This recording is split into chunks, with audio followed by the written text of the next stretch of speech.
बहुत ज़ोरों से वर्षा हो रही थी। ऐसी मूसलाधार बारिश हो रही थी कि कुछ दिखाई ही नहीं दे रहा था। लेकिन मार्क को ऐसी बारिश बहुत अच्छी लगती थी। उसे पानी से भरे गड्ढों में दौड़ने और छप-छप करने में बड़ा मज़ा आता था। जब बारिश रुक जाती तो वह मेंढकों और कीड़ों की खोज में निकल पड़ता था। आज भी मार्क घर से बाहर जाने के लिए बेचैन था, लेकिन वो नहीं जा सकता था। उसकी मम्मी दादी जी के घर चली गई थी। तेज़ बारिश के कारण उनके घर की छत से पानी टपक रहा था। इधर पापा जी भी काम पर चले गए थे। ऐसा पहली बार हुआ था। अंधेरा होने के बाद मार्क अपने घर में अकेला था। आज वो खुद को बहुत बहादुर महसूस कर रहा था। अचानक उसने बाहर की ओर देखा। उसे महसूस हुआ कि खिड़की के पास कोई खड़ा है। वह आकृति बिल्कुल स्थिर खड़ी थी और मार्क की ओर एकटक देख रही थी। मार्क डरकर फर्श पर झुक गया। उसका दिल तेज़ी से धड़क रहा था और हाथ काँप रहे थे। उसकी समझ में नहीं आ रहा था कि वो क्या करे। मार्क ज़ोर से चिल्लाकर अपनी मम्मी की बाहों में छिपना चाहता था, लेकिन वे दादी जी के घर गई थी। वो अकेला था, उसे बहादुरी से काम लेना था। मार्क ने कुछ गहरी सांसें भरी और फर्श पर सीधा लेट गया। उसने अपने बिखरे हुए विचारों को समेटा और तेज़ी से सोचने लगा। वो जानता था कि उसे शीघ्र ही कोई कदम उठाना होगा, वरना बहुत देर हो जाएगी। वो अपनी मम्मी और पापा से मिलना चाहता था। उसे इतनी जल्दी मरना नहीं था। मार्क धीरे धीरे रेंगकर खिड़की के पास गया और बाहर देखा।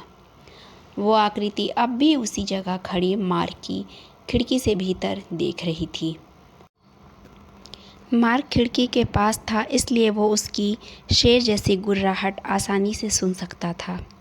मार्क ने जल्दी से अपने खिलौनों वाले बॉक्स से बोगन निकाल ली। यह बंदूक उनके पापा ने उसके लाकर दी थी। इसके बाद मार्क ने गहरी सांस ली और सारा साहस बटोरकर भड़ाक से खिड़की खोल दी। अब वो भयानक आकृति उसके ठीक सामने थी।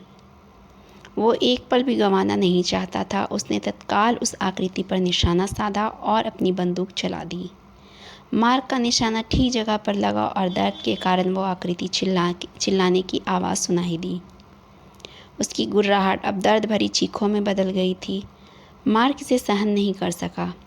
उसके कान फटने लगे थे। उसने अपने कान ढके और अपने मम्मी पापा के पलंग के नीचे छिप गया। उसने अपनी बंदूक अपने सीने के पास लगा रखी थी। वह अब भी हाँफ रहा था। थोड़ी देर बाद उसे नींद आ गई और वो पलंग के नीचे ही सो गया। मार्क कितनी देर तक सोता रहा, उसे कुछ पता नहीं चला। जब उसकी आँख खुली तो उसे मम्मी पापा की आवाज़ सुनाई दी। सुबह हो गई थी।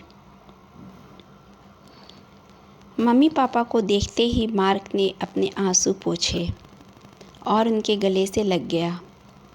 जब मार्क के मम्मी पापा ने उससे रोने का कारण पूछा तो उसने कोई जवाब नहीं दिया। वह उन्हें ये नहीं बता सका कि उसके हाथों में बंदूक क्यों थी।